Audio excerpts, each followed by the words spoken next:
Good morning, Leeds United fans. We're back here with three things we learn after last night's win at the King Power. Leeds United closing the gap on Leicester, albeit not by much. They're still 11 points clear, but Leeds were brilliant last night. Outdid them on the XG, outdid them all over the pitch, outdid them in the 1v1 battles, and deserving of the 3 points. You know, Leeds were through on so many occasions, and it was 3-on-3, it was 4-on-2, it was it was 5-on-3. And we were unlucky not to put them away. And, you know, if we would have been a little bit more clinical and the decision-making would have been a little bit better last night, I think Leeds would have got it done very, very early. Joel Perreault with a chance within 2 minutes to put us 1-0 up, a massive chance. 2 penalty appeals.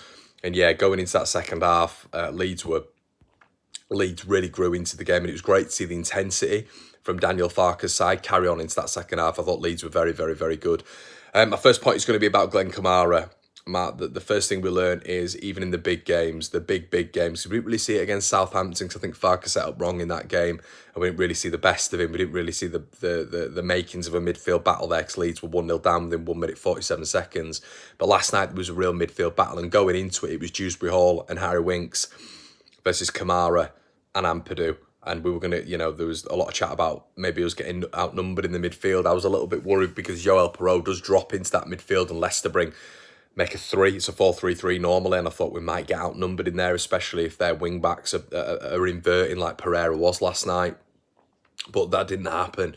Leeds marshalled it really, really well. And I thought Ampadu and Kamara, but Kamara in particular, in that first half, press resistant, rolling the ball left, rolling the ball right, defensively very, very sound, very combative. And he led that midfield in the first half and stepped up to the plate and was the main man for Leeds. You know, he was the one who, when Leeds were getting in on the transitions, a lot of people are looking at that front four. A lot of people always do that, but they never look at the building process to get to that front four. That building process in the first half was Glenn Kamara. You know, if the defence were maybe not able to find a link to that attacking phase, which was Somerville, James, Perreault and Rutter, the main man, maybe where you've seen sometimes Rutter drop deep and pick up the ball, was Kamara. He was dropping deep, but also he was getting forward as well. You know, I think that's definitely been a little bit of a new tactic. And I want to shout out as well in the second half, how when Sam Byram was on that yellow card, what was brilliant was Kamara getting back and helping him. I don't know whether or not that was an instruction. Presumably it was, because Byram didn't get taken off. But the instruction was for Kamara to cover him a lot of the time.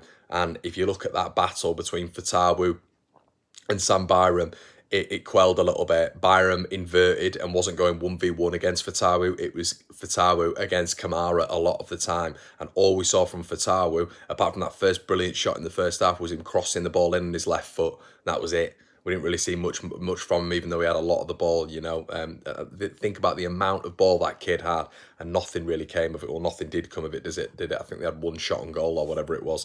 But yeah, that was my first point. I thought Glenn Kamara was excellent. Second point is Archie Gray, coming of age performance last night, you know, against Mavididi, arguably the best winger in the division. I'm not sure he is when you look at some of ours, but I think, yeah, he's definitely up there, especially with numbers and what Leicester have done this season. He's an excellent football player. And that was the key battle last night. And in the first half, you saw his pace. You know, you saw how agile he was just when he was standing someone up, and then he was able to go really, really quickly. He did Archie a couple of times. But in that second half and toward the back end of the first half, Archie stood him up. Sometimes he'd stand off, sometimes he'd go tight to him. And he was able to absolutely nullify Mavididi. When you look at the influence this guy has on many Leicester games, especially in the latter phases, he was nowhere. And that's credit to Archie Gray. I was a little bit worried about him after his performances against Onel Hernandez and Vadigal. A little bit worried. Against the top wingers in this division, is he going to be able to cope at right back? He more than coped last night. He was absolutely exquisite, excellent. All the superlatives attached. He was just so good for Leeds United, a 17-year-old, the way at the King Power against arguably the best team in the division. Well, they are the best team in the division right now. Archie was just excellent. Want to give another shout out to the back four as well before I get onto my last point. Back four was excellent. Rodon is just captain material written all over him. Him, Strauch and Ampadu were just warriors, absolute warriors, and that's what I love seeing last night. I mentioned on the watch along that, you know, captains on the pitch and aggression and combative players. It can't be about big tackles anymore, but it can be about heart, desire, and endeavour. And they showed it in abundance last night. Warriors for Leeds United. But what what I want to talk about in my next point is almost the closing of the gap and what we could potentially see today. And even if we don't see it today, hopefully it's going to be a bit of a mentality switch. Leeds have now gone to Portman Road. We've now gone to the King Power, the top two sides, and we've won. We've won, we've scored 5 goals combined on those trips, and that's massive for Leeds. You look at our running now. You've played all of those three, the 3 of the top 4 away from home. A lot of points to play for. I've mentioned that it was imperative that Leeds close the gap at some point, because these two are just ruthless in terms of just picking up wins. But the division isn't that good. And what they're doing is on occasions they're playing very, very average, and they're managing to pick up points, 3 points, a point here and there. And that's very frustrating, but it is what it is. Leeds United just need to keep up their job, and that we really can't afford to make many more mistakes. And that's not because of there's not points to play for, but it's because the two in front are rarely making mistakes. Today we're going to see if Ipswich are going to make a mistake, but even if they don't, there's a mentality there that they've still got to go to a lot of big teams, Ipswich, especially if you look at the fixtures away from home. So that's where their mettl's going to really, really be tested. But Leeds have just got to keep up appearances now. We've got to keep it ticking over, because we've beaten Leicester. We don't want to go to Plymouth and then get a draw, play Plymouth at home, I should say, and get a draw or something like that. We need to be winning these games. And we've got a good run at this moment in time. Leicester was a tough one. We've got all 3 points there. We've got a good run coming up, 5 or 6 games where you're looking at it and thinking, yeah, we can pick up some serious points there.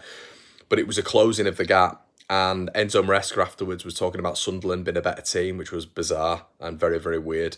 Just showing a little bit that we're living a little bit rent-free in his head. Maybe that's him processing a loss. Leicester haven't lost that many this season, and Leeds were, in my opinion, pretty dominant last night. A lot of the game, we were just letting them have the ball. Let us have the ball. Let you have the ball. We'll get back into our framework, our structure, and we'll deal with it. No problem. And Leeds dealt with it comfortably last night. And then on the offensive transition, Leeds were excellent. We were putting them at real 6s and 7s. So, yeah, overall, the gap has been closed. Not by much, of course, but it's that mentality pressure now. We're going into that Christmas period where it's going to be a lot of games. Depth is going to be tested for a lot of teams in and around Leeds United. And yeah, we're looking at Ipswich now. The hunt is on.